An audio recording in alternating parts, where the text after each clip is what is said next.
觉得现在对于川普在主导这件事情不太一样的，因为川普有一些东西思考，怎么说呢？他比较像商人，来都来了。另外的部分就是大批的美军在那边 hold 在那边要花多少钱啊？这要花很多成本的。对于川普来说，花成本就要获得什么？因为现在伊朗这件事情不太可能会空手而归。伊朗的防空系统有没有可能因为这个电子战机最后全部都是空空荡荡，最后美军如入无人之境呢？当然，我们觉得现在看到很招出来了，美军最后要达到什么目的？究竟是威吓你，瞄准你的核设施，乃至甚至把你的国家领导人部分都干掉，还是取决于他们最后的情报战？今天节目一开始，我们赶快来关心到中东，现在伊朗开枪，美军啊，你再敢进攻的话，我们就会酿成一种重大的灾害，会造成4000人死亡。另外，我们会看到各种的武器寄出来了，不管是核设施、美国的航母、伊朗的水雷，全部端上桌。美伊战争进入倒数了吗？今天一起来做关心3个火线话题。今天我们会请来宾来帮我们做解答。先来看到是美军他的这个伊朗说他已经取得美军他的钻地的炸弹的残骸，并且他可以针对这一种钻地炸弹来进行逆向工程，会成功吗？如果真的成功的话，美国未来还能够成功打击伊朗的核设施吗？第二件事情来看到是伊朗直接呛美军了，说你再对我们进行攻击的话，会对你们造成数千人伤亡的惨剧。另一方面，美国现在同步的正在撤侨跟部署飞弹的防御，中东进入开战倒数。最后我们来看到是美军最新祭出它的电子战机，这个是EA-37B 的电子战机，再加上伊朗现在分散它的飞弹，准备封锁荷姆兹海峡吗？双方谁会先祭出第一击？今天就有这些议题，我们会一起来做关心。这是来自于伊朗的最高领袖哈米尼，他在9日发表在全国的电视演说。哈米尼特别回顾到了当时在1979年的伊斯兰革命，而他也指控了在过去的40年来，不管是西方国家，不管是美国，始终都想要控制住伊朗。那么希望这一次伊朗人民能够展现意志，来一起挫败敌人。伊朗的国会议员更是直接呛美国，只要川普你再走错一步，美军会付出3000人到4000人的一个阵亡代价。政治讯号已经寄出了，伊朗上面的军事准备也已经列出来了。不管是刚刚特别提到的钻地炸弹，也就是去年美军他寄出针对伊朗的核设施寄出的这个钻地炸弹，现在说呢还有一些核设施没有被完全的引爆，有一些残骸，伊朗可以取得这些残骸，并且进行逆向工程吗？另外就是在军事上面，伊朗现在对外公开了这一款我们在照片上看到的远程的导引海上水雷装备，号称能够呢对这些大型的军舰造成致命的威胁。特别重要的目标之一就是美国的林肯号航母。以色列的情报单位更是担心伊朗的飞弹哦，特别指出说，伊朗现在把它的部分的飞弹都已经移到东部或者是山区部分来做分散部署。如果说以色列或美国没有办法先发制的话，那么他认为伊朗的库存导弹可能会恢复到2000枚，也就是回到跟去年遭到攻击前的战力规模是非常强大的。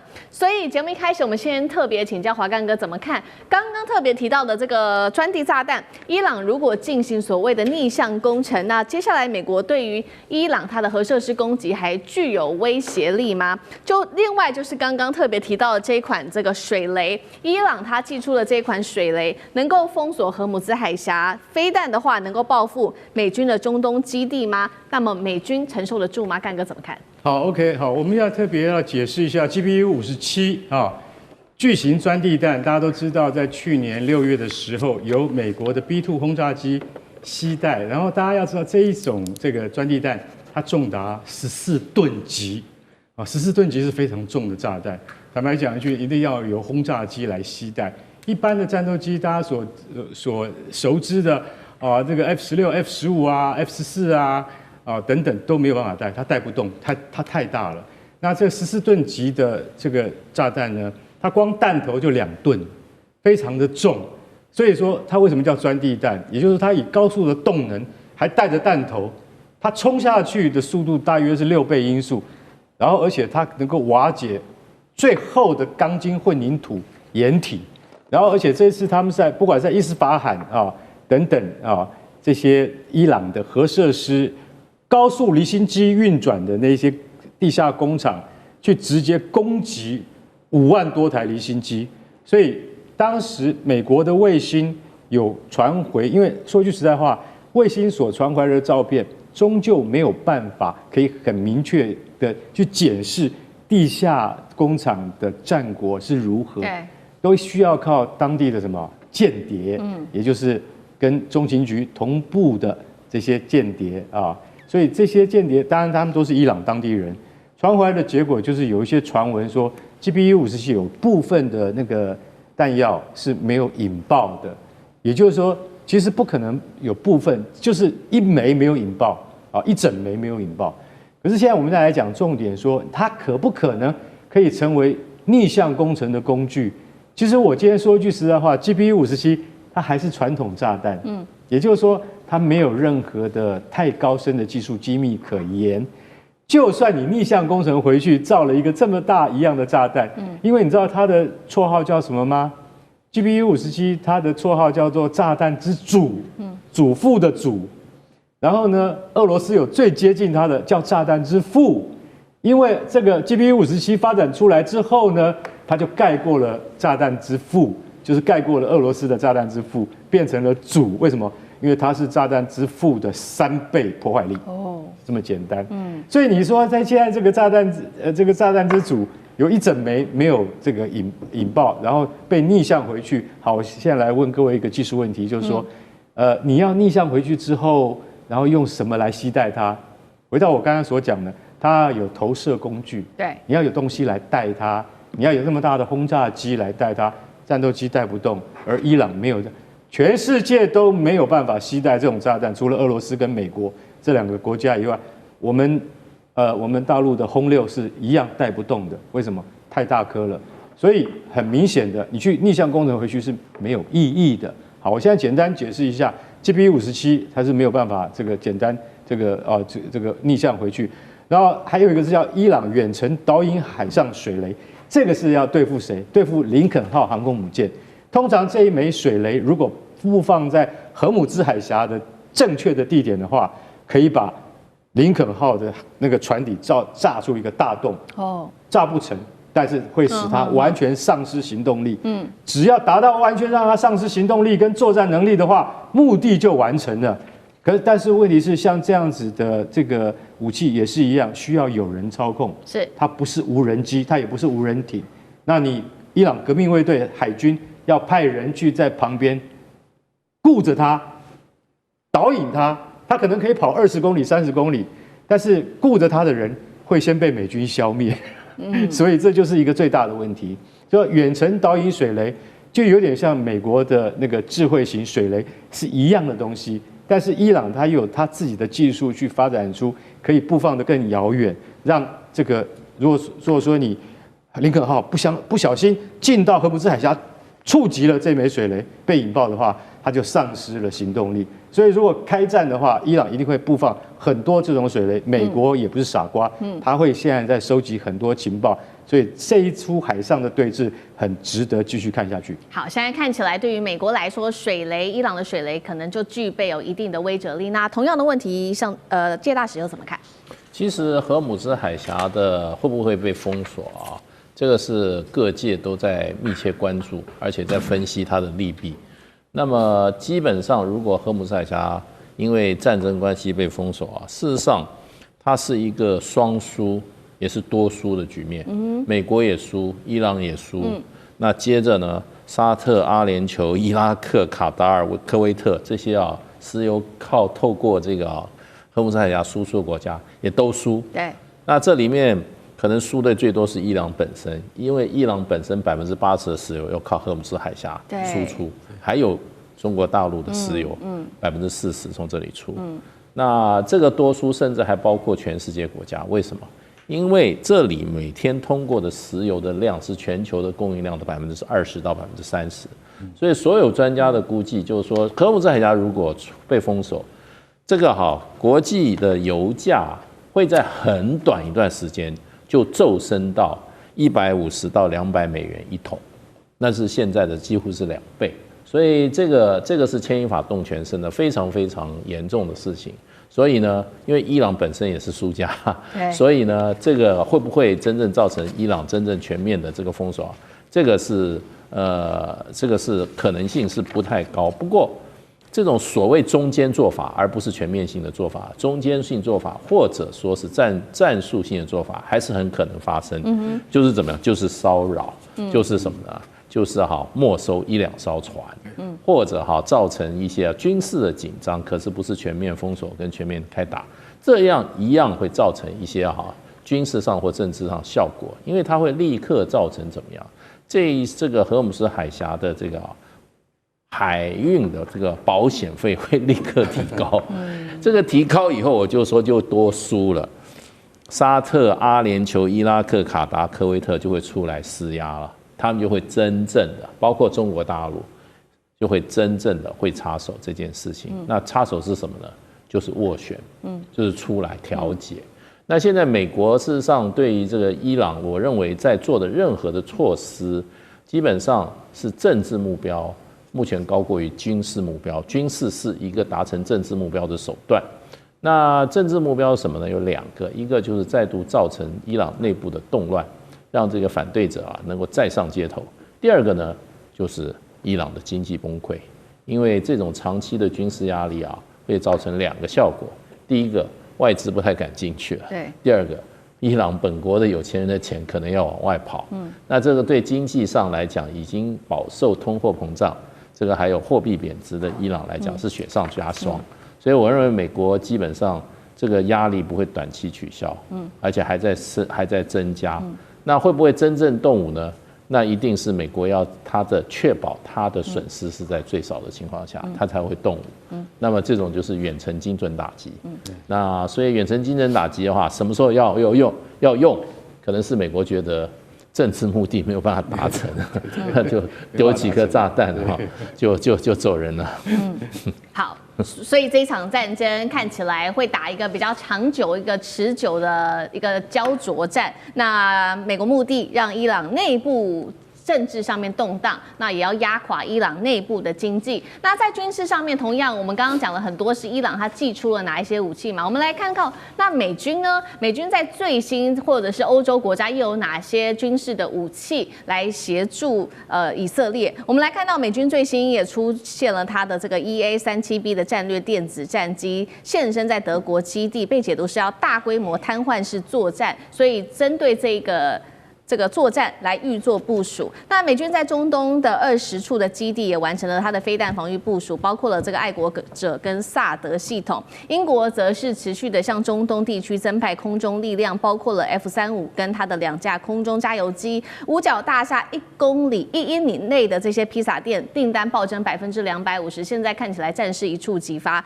美国已经呼吁他的公民赶快撤离伊朗了。接下来他出动他的电子战机的话，目标到底是核设施还是要瘫痪整个伊朗的作战体系？像这个又怎么看？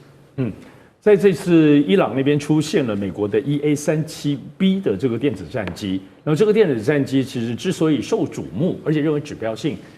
主要是因为先前委内瑞拉在当时攻打的时候，为什么全部都失效？大家就怀疑有可能是这个 EA-37B。它的这个电子战机当中发挥了它的最高作用，瘫痪了所有的指挥包括雷达灯各方面的系统当然美国没有证实，所以这次出来的时候看起来又是可能这个拿出这个厉害的武器。要知道 EA-37B 它其实在美国现在空军当中是非常非常先进的，2023年交第一架，2024年第2架。它呢算是美国现在在整个建军状况也比较特殊的。怎么说呢？因为美国过去所有的他们最新的东西都自己重做，但是呢，这种电子战机它是改装的，它是把现在全世界有钱人坐的私人飞机的湾流 G550的商务机来改，里面再放入了所有这些电子设备。那它具备了整个可以说最新长程全频段的，所以里面究竟有些什么样的厉害的机器，其实外界都没有办法完全掌握，只知道说一旦它真正的发挥作用的时候，它的电磁干扰能力是可以把所有的指挥、通信，包括网络、包括雷达全部瘫痪。所以这次如果在出来的时候，是不是真的要对伊朗下狠手呢？伊朗的防空系统有没有可能因为这个电子战机最后全部都是空空荡荡，最后美军如入无人之境呢？当然，我们觉得现在看到很招出来了。但我们相信，其实美国在过去，不要说跟全世界，过去跟伊朗已经有非常多往来在军事方面的经验。可是我们最后总结来看，美军最后要达到什么目的？就是威吓你，瞄准你的核设施，乃至甚至把你的国家领导人部分都干掉，还是取决于他们最后的情报战。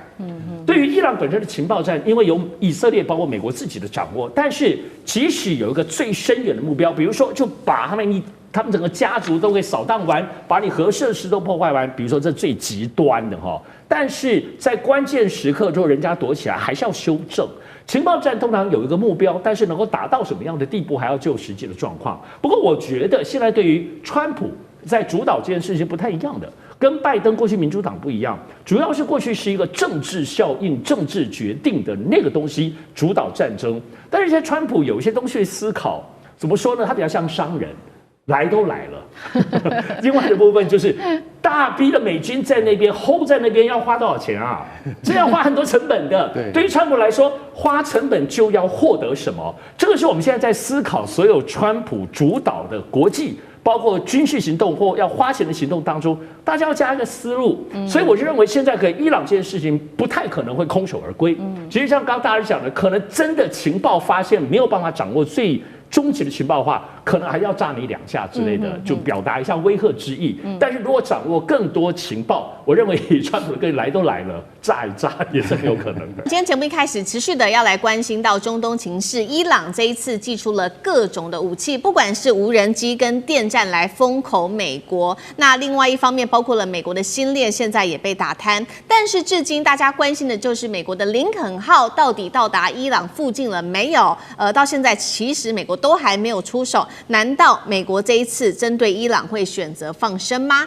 今天我们会一起的来做解读3个火线话题，今天特别请来宾来帮我们做解读。首先看到的是伊朗现在内部的示威持续，大家也在看说美国会不会来救他们呢？美国是不是决定不救伊朗了？因为到现在仍然是看不到林肯号航母到达当地，而伊朗现在内部靠着各种的断网，还有电战系统跟无人机，让这个外面的世界完全看不太到内部的状况，代表现在科技已经站在伊朗的这一边，来对这些示威者进行镇压了吗？最后今天也会来关心美国这一次到底会不会出手呢？如果美国真的不出手，会不会等于就是让哈米尼的家族政权持续的续命呢？这个神权体制有没有可能再统治伊朗20年？如果美国不出手的话，对于整体中东的情势有什么样子的影响？大家又如何看美国在中东的政权呢？今天就这些议题，我们会一起的来做关注。这是最新消息，来自于英国媒体针对于伊朗内部示威暴动所造成的冲击的最新数字统计。他说，对这一场全国性的血腥镇压，死亡人数已经高达了1.6万人，是伊朗见证47年来最残酷的一次国内的清洗行动。而大家在关心的是林肯号到底要不要来救伊朗呢？目前根据了解，原本是停在南海的这个林肯号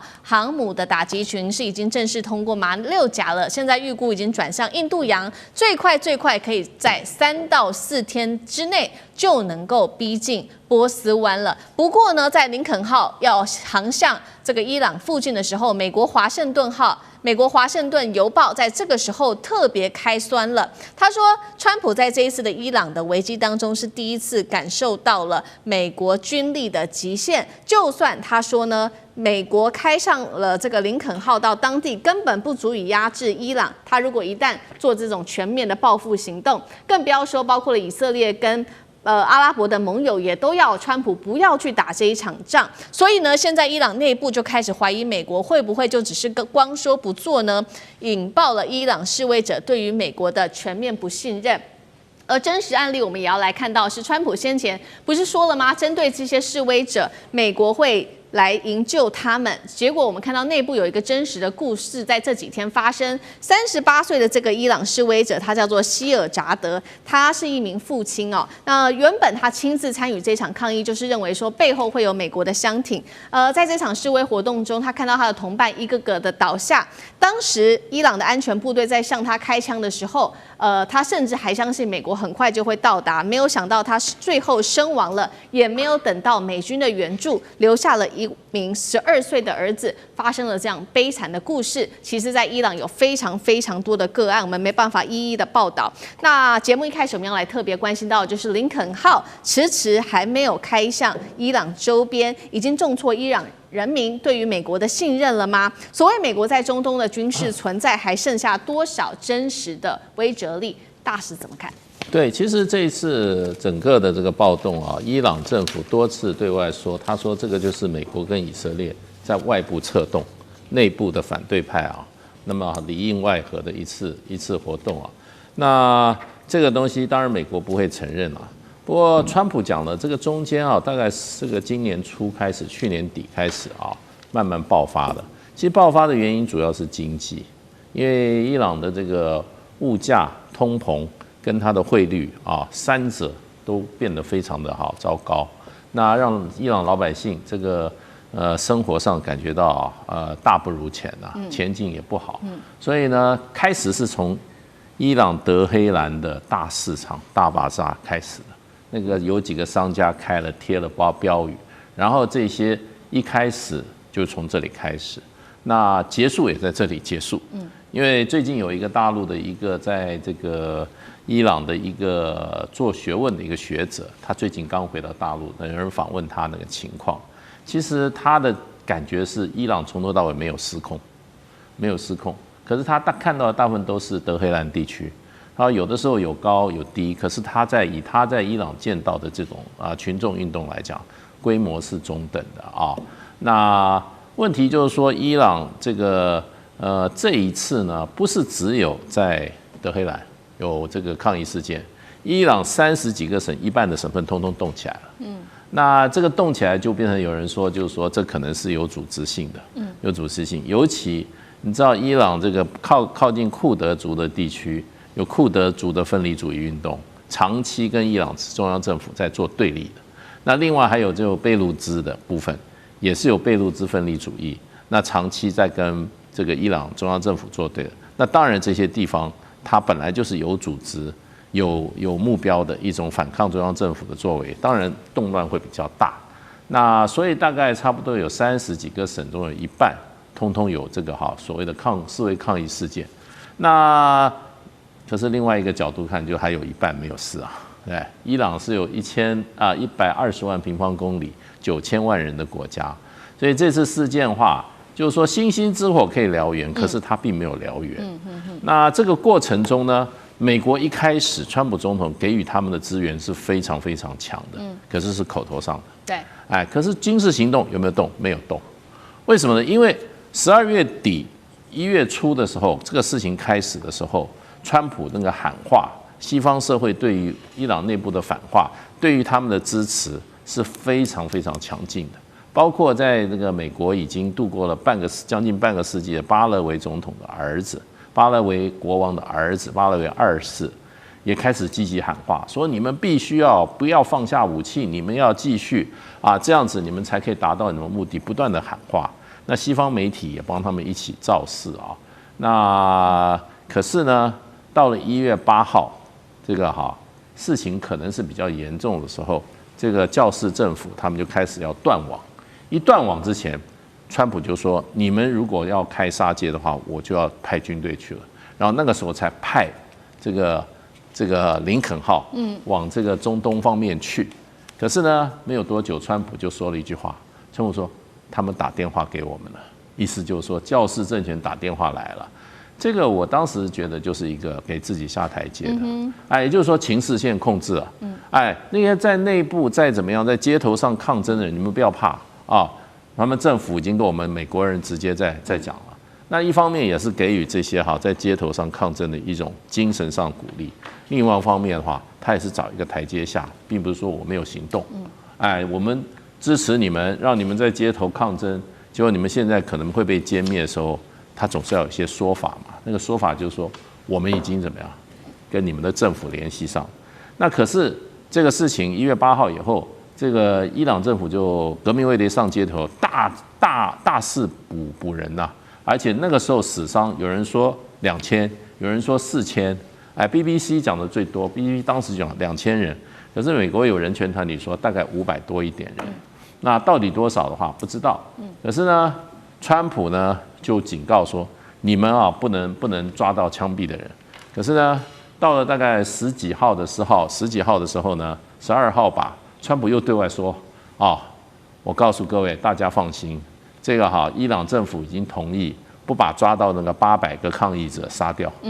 不杀他们了。所以川普从头到尾就说，既然如此，我就没有必要用兵了，所以就到此结束了。所以你说，如果说你今天你是跟美国跟以色列政府讲好说，我们这个时候起义举事，然后我们把这个现在的这个教师政府政权把它推翻，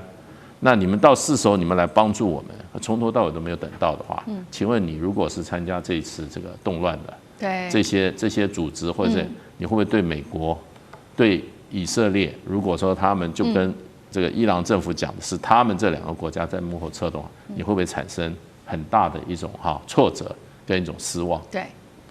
好。现在目前就是我们可以看到，因为川普他目前都只限于口头，没有任何军事上面的行动。刚刚大使帮我们回顾了整个时间轴，所以导致了伊朗内部人民是对于川普有极度的一个不信任。那另外一方面，在伊朗内部则是持续的扩大在军事上面对于自己境内的一些限制，尤其现在断的就是网络。他们全国境内9000万人的网络现在政府是直接从8号开始直接打断，顺便呢，大家非常看好的就是美国星链神话也直接被打破了。我们来回顾一下，当时在1月8号那一天，伊朗它封锁它的网络30分钟内，竟然网络流量直接暴跌98.5%，等于是直接全国断网了，并且出动的是这个军规级的手段来干扰美国的星链卫星。CNN 说了，星链已经成为伊朗当局的封锁重点的目标，靠的是什么？来看到 CG 上，伊朗它动用了哪一些国家级的电战3连杀？首先第一个，我们看到是射频再加上 GPS 的干扰，直接削弱了低轨卫星的连线，让这个讯号就变得非常的断断续续的。再来就是因为呢，星链它的经济门槛很高，过去2年之内，虽然说已经送了5到10台的星链设备到伊朗，但是对于9000万人口的伊朗来说，还是非常的太少了，杯水车薪啊。最后是伊朗它无人机可以去猎杀这些星链系统，因为星链设置的地方太明显了，不管是在屋顶或空旷处，伊朗政府是直接派出无人机来做巡逻，就把这些星链给这个巡逻抓到所以这个路透社也引述了这个使用者证实说，星链只能在部分地区勉强的使用，而且呢连线是很不稳定的。干哥又怎么看这一次伊朗全面断网，加上干扰卫星、出动无人机猎杀等等电战资讯封锁，对于这一次来说，是伊朗政府能够镇压民众的一个重要配备吗？伊朗已经要动用所有的手段要把星链 Starlink 给摧毁掉。就是要让人民没有办法把画面传到外面去。其实老实讲一句，现在你们所看到的一些断断续续的画面都很珍贵。为什么？因为有些人走了几百公里才找得到可以让星链接收得到的那个地方去。为什么？因为刚刚主持人也讲了，老实讲一句，其实伊朗国内很少这样子的接收器，其实估计至少要10万台，你大概才没有办法封锁。那伊朗是动用了国家级的干扰，它这方面，除了射频加 GPS 干扰，大家就想说，其实星链靠的就是什么 GPS 所以马斯克他其实老实讲一句，你说他近地卫星有2000多颗，照理讲很难被干扰。可是今天如果说你要动用到国家级的机器的话，它还是可以把它大部分90%以上屏蔽掉。这就是现在伊朗人民没有办法被外界所得知实际上的状况，是最大的困境所在。然后再加上你知道，你这个 Starlink 它有一个很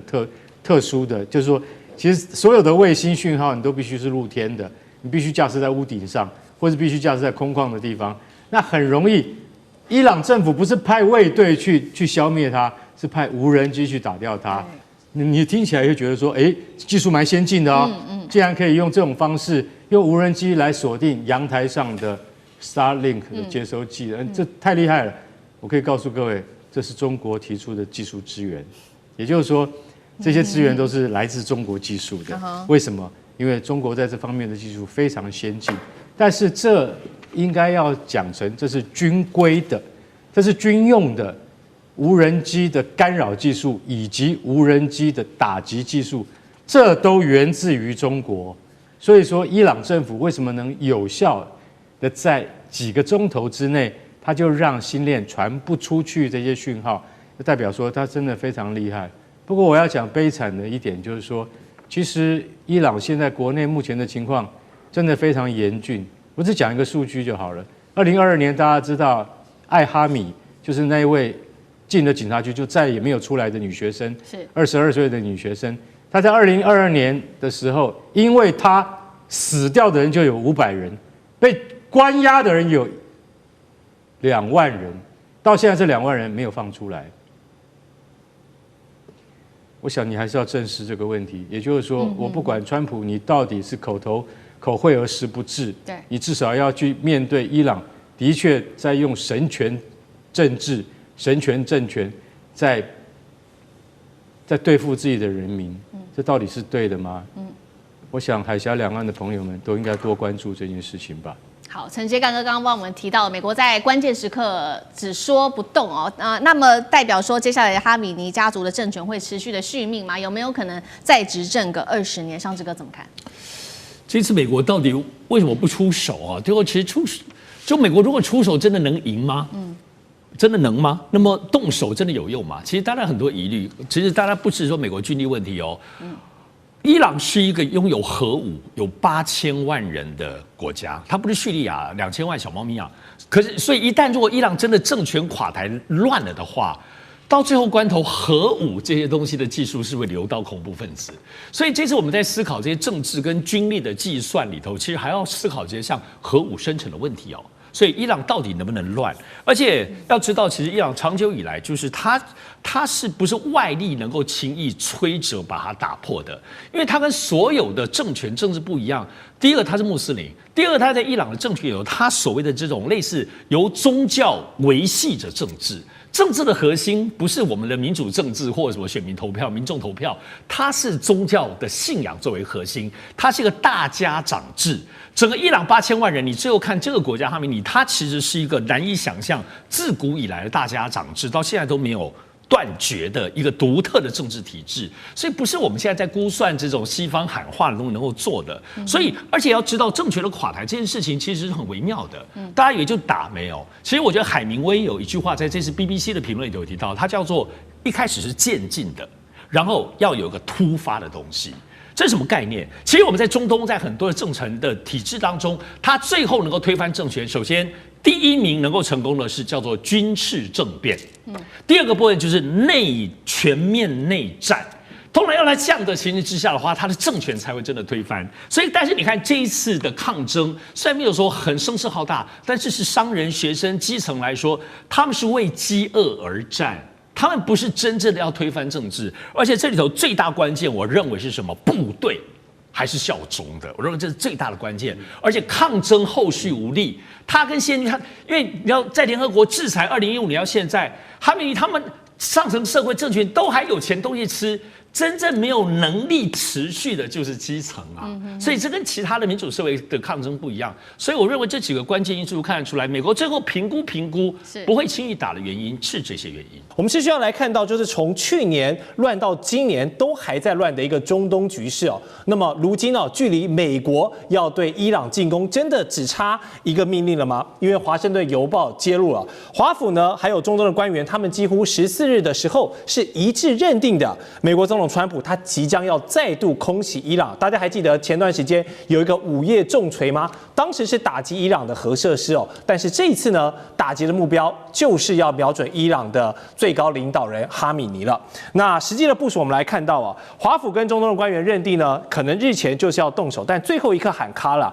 当时发生了什么事情？像是华盛顿就向盟国示警，船舰跟战机呢全面调动起来，还有卡达的这个乌代尔空军基地也收到了撤离命令，就怕一触即发，伊朗马上要对这个地方展开这个报复的行动。然后高阶的安全顾问，你们也都别睡觉了，熬夜待命，川普总统的随时的掌控。结果最后大家都在看什么时候呢？伊朗会浮现火光。结果最后呢没有发生，因为有消息人士说，川普在最后一刻他收手了，他没有打。消息人士点破呢，这个关键就是美方现在评估之后，他们认为光靠空袭是没有办法彻底击溃伊朗的，没有办法造成一个政权的更迭。那么川普的主要目的呢，还是要瓦解跟削弱哈米尼政权，那出手就要达到一击必杀的这一个效果。于是呢，美国现在等待林肯号航母到位，那斩首行动还没有结束可能未来2到3周都还有可能随时发生。而伊朗方面呢，只回应了一句话，他们的总统说，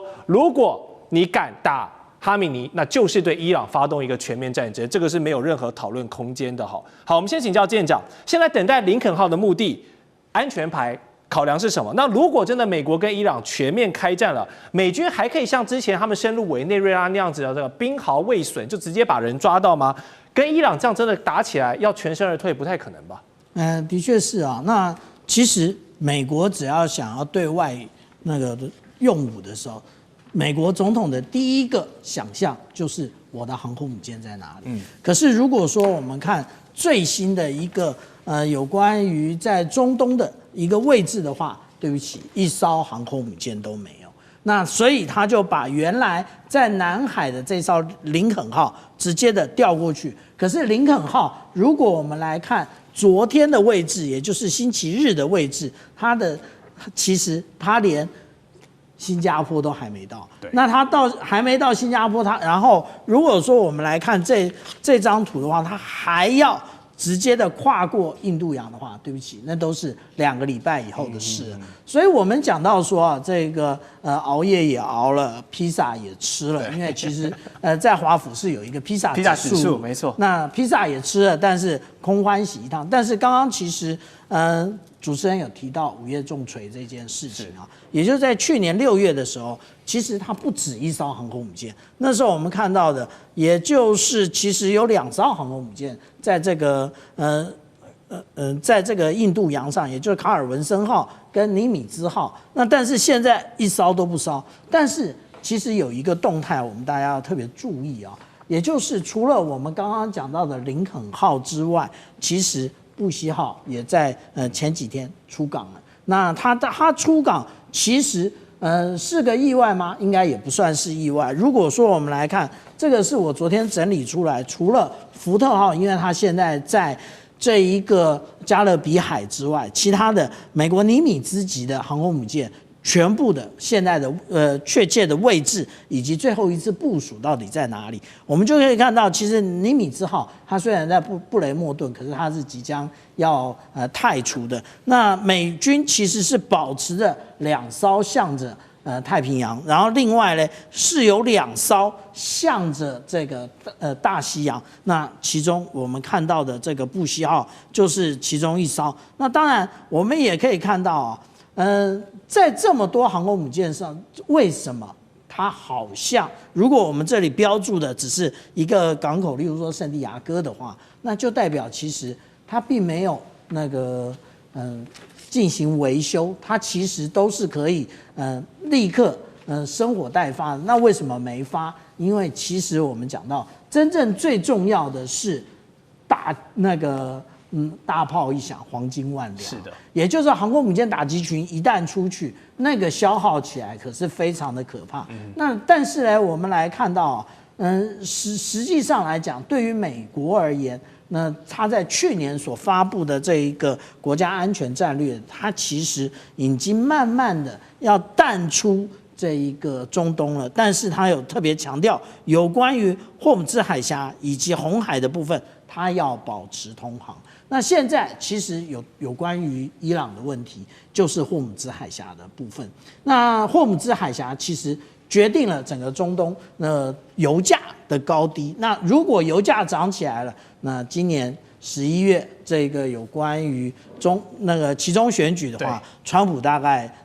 就准备一败涂地，所以他现在就是紧紧捏着伊朗，但是他真的想要进入伊朗吗？其实这是另外一个问题。虽然伊朗被渗透的胡说八道啊，那我们之前看到，也就是5月重锤这个部分，连它的这个浓缩铀到底在哪里，大家好像都就是无论是以色列的摩萨德或者是 CIA 都很清楚。但是实际上来讲，现在哈米尼在上一次就已经动向不明了，这一次突然鸣鼓收惊，也可那个重要的原因，可能哈米尼正确的位置又无法掌握。是，好，我们继续来探讨为何川普总统他犹豫，最后一刻还是收手了呢？答案可能就是2个字哦，飞弹。谁的飞弹？伊朗的飞弹。因为包括美国国家航空这个航天情报中心，还有国防情报局，他们都承认伊朗可能至少拥有14种弹道飞弹的变体哦。它的这个威胁度是很大的，射程范围涵盖整个中东。最大一款的威胁武器叫做流星3型的这个武器哦，它可以打到2000公里外的目标。所以不管你美军的中东基地啦，你的盟友以色列啦，不好意思，都在这个射程范围之内。所以如果美国轻举妄动，真的对伊朗发动了进攻，但是打了你，又没有把你打残，让伊朗还有机会呢发动这一个流星3型，那威胁到美国大兵或者是以色列盟友的生命安全，会不会这才是川普最大的一个顾虑呢？还有，如果真的如这个报告所说，伊朗拥有这14种弹道飞弹跟他们的变体，那现在等待林肯号就位意义还大吗？因为这个14号变体飞弹打过去，可能林肯号也在这个范围里面啊，拦不拦得住是一个问题。好，委员你怎么分析？流星3型要拦截不是问题啊，为什么？因为它是液体燃料，液体燃料的装填时间起码要3个小时左右才能够装填3小时，而且它基本上不是移动性的，因为液体燃料装填的那个跟固体燃料可以机动性的移动不一样。那美国如果有足够的所谓的标准3号导弹，这或者是萨德导弹，应该拦截这一款还没有太难，那只是量够不够而已啦，量够不够。那同时呢，如果它有足够的战斗机空对空导弹也有机会拦截，所以流星3型并没有大家讲的那么可怕。反而比较麻烦的是数量很多的短程导弹，那个比较麻烦一点啊。你用那么贵的导弹标成3型或者标6去拦截那个，似乎不太划算啊，不太划算。所以美国这技术问题啦哈，美国要自己去考虑啊。重点是在于说，美国如果真的要打伊朗，应该是属于惩罚性的战争啊。什么叫做惩罚性的战争呢？就是我针对革命卫队的几个据点进行轰炸，对几个教士集团这些神棍的头们，大概有30个目标，是革命卫队50个目标，总共就80个目标。攻击这80个目标不是问题啊。第二个，他攻击什么？趁机攻击伊朗的所有的弹道导弹的弹药库。弹药库啊。那这个在伊朗的话，美军所知道大概有20几个地方。攻击这20几个地方也不是很难，但能不能完全销毁是一个问题。可是不必完全销毁，也可以造成重大的伤害哈。那除此之外，会不会再攻击核设施？不知道啊，不知道哈。所以它能够攻击的对象很有限。第一个，它并不是要征服伊朗；第二个，它要斩首行动又跟委内瑞拉性质不一样，因为委内瑞拉就要处理马杜罗的目的是要掌控委内瑞拉的石油，有委内瑞拉的石油。根本就不担心石油涨价，然后你伊朗又怎么样？现在怎么样不理你？那伊朗说如果哈梅尼被斩首的话，对，然后要发动全面战争哦。这个伊朗总统就是光绪皇帝嘛，是啊。然后哈梅尼就是慈禧太后，是现在是满清末年，几乎是一模一样啊。那对于这个伊朗总统，他当然要讲个体面的话。当然，那如果哈梅尼被斩首了，最大的得利者就是他。为什么？因为从此慈禧太后的权力就归于光绪皇帝，他就真的当总统。他现在根本什么权力都没有，就是就是傀儡啊，因为伊朗这一套制度，这种神棍政权的制度是很奇怪。那伊朗真正的问题不是美军啊，也不是以色列，这个都不是问题。伊朗不会因此啊而被打垮啊。那但是问题政权会被打垮啊，教士政权很可能这一次不行，下一次再来，下一次不行，隔3-5年再来，它就垮了。今天为什么伊朗会有这么严重通货膨胀？其实就是当时的跟以色列打那一场战争，以色列人家美国犹太有钱给啊，所以通货不会膨胀啊，控制得住啊。你伊朗谁给你钱？中国大陆不可能给你钱啦，俄罗斯不可能给你钱啦。所以你打一场战争，消耗一场战费，你的财政支出一扩大，通货膨胀就来了。那伊朗最大的威胁就是通货膨胀，就是货币贬值，这2个问题它不解决，它这个政权迟早会倒的，不可能不倒。哪有通货膨胀这样子的还能够存活下去？那你别看说哇，革命卫队发动了几万人上街头啦，什么这个怒吼那个怒吼，它都没有用，都没有用。老百姓如果是在通货膨胀底下民不聊生，他迟早要起义的嘛，就跟满清末年一样。好吧，这个起义镇压住了，那个起义镇压，一下四川啊，一下子浙江啊，一下子哪里，你根本弄不完嘛，一下太平天国，真的，对，几次折腾下来就挂了啦。不，这种落后的神棍政权在现代社会里面，如果控制不了通货膨胀，一定崩溃。是。好，刚才蔡委员有提到，现在伊朗与其怕美国的飞弹呢，真的是要先稳住国内的局势比较多，因为已经各种抗议四处在燃烧了。但是川普他曾经多次对伊朗的示威者喊话：“你们坚持住啊，我们的救援就要来了。”结果呢，却是令人失望的，因为美国的援助还没有到，伊朗当局的镇压先到了。《时代》杂志就直击伊朗这些街头的人民怒吼啊，德黑兰的民众他们怒批啊，哎呀，被川普骗了，是把我们当炮灰了。那伊朗当局也趁着这波全面断网争取时间。你表面上乍看是为了压制民意哦，它实质上是要抓出美国还有以色列他们在渗透的这个情报网，包括马斯克说要这个力挺自由的声音，所以呢，他把星链调到了这个德黑兰的上空，让民众都还有网络可以用。那这些德黑兰的抗议热区民众虽然可以用呢，但是也被这个反利用，因为伊朗可以用这段时间哦，找出一整串的美以这个通联的节点哦，把这些通风报信的料杯啊，全部都发现起来。所以川普煽风点火，却没有真的跳下来下场支援哦。现在船还在掉，还要等待一下。那受伤的都是这些示威者，反倒给了伊朗来这个处理谍报战啦、反这个亲内鬼的这个战前整肃的一个机会哦。所以杨老师，你怎么来点评现在美伊这样子一来一往的操作？这一回合，你觉得谁占了上风？川普点火，这个是真的。不只是《时代》杂志，《华盛顿邮报》也这么指责他。是，因为你讲了1个多礼拜，说美军即将上路，你们在继续扩大抗议。对，继续闹。那虽然伊朗内部是断网哈，可是它有很多的外界的这些管道传送资讯进去，也从内部得到资讯。因为过去随着伊朗在1979年的革命，然后转变政权的时候呢，很多往外到西方国家的伊朗人组织了很多的团体，有就是民间的，有媒体的，也有政治性的。最有名的就是巴勒国王，然后呢，后来他的儿子接班嘛。对。所以相关的这个资讯其实进入到伊朗内部，也的确带去了川普的这个呼吁，继续抗议，我美军马上要来。所以的确是我觉得后来拖了这么久的时间呢，那扩大这是一个因素之一。但你说川普在这边点火，其实火不是川普点的，火只不过让这个火再继续延烧一阵子。那当然哈梅尼后来说有数千人死亡，他如果说数千人死亡，我觉得一定破万，是可能10倍哦，真实数字10倍。真实数字真的不确定，一定是这个几倍于此。但是怎么点的火？那刚才蔡委员讲得很好啊。那神棍政权呢，3个层面呢，政、经，还有呢领导人。他这个政治从1979年到现在的整个制度哈，就这种政教合一神权的制度，46年的下来哈，其实已经到一个临界点。因为所有的权力都集中在最高领袖，对，而不是在政治权力，他在军事、经济、官僚所有的政策一把掌控。革命卫队只是军事，但他也做生意，他也搞走私，到后来他就是被制裁，他所有的石油是革命卫队来控制海关走私的。那还有一个叫基金会，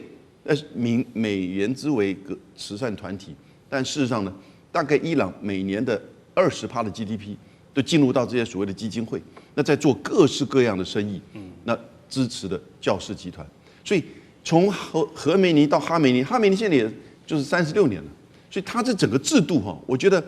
跟伊朗另外一个面，什么面？它有世俗的一面。它其实1980年就开始有选举，每4年的总统选举、国会选举，国会议员有290个，在196个选区，所有的提名人都必须要由最高领袖的委员会同意，是没错。但大部分不是同额竞选，也就是说会有一些政策上的差异，温和派、改革派，所以还算是有意义的选举，虽然不是真正西方式的这个选举，但长久下来，这种世俗化的这个诉求，跟神权政权、神棍政权，用蔡委员的用语，还是有一些，就当然已经到了临界点了嘛。然后更不要说他们贪污腐化已经到了这种地步了。那第一个政治场面，那第二个经济都很简单了。那你到这几年，因为战争，因为制裁，美国的外部因素，当然制裁因素也是造成他的困境之一。那然后呢，再加上他自己本身的贪污腐化，经济严重的就是这个问题。那1美元大概现在已经来到150万利亚尔。然后呢，政治当然很简单，就是元首嘛。哈梅尼已经执政36年，现在87岁了。那他的接班人也不知道是谁，是他儿子、二儿子，还是何梅尼的孙子，也不知道。我觉得这一次暴动里面会不会有一些这种派系因素在背后？有可能，我们也不知道。所以到底谁占上风？我觉得其实是伊朗现在持续的在把自己再一次的封闭起来，面临到他内部的失败。美国只不过继续的可能在去煽风点火，对，或者是让某个事情再爆发，然后他可能内部就会再有一次类似的这种抗议事件。到底怎么样出现，我们不知道。希望这个不会往外扩散，因为当伊朗乱，整个中东乱会造成很严重的冲击。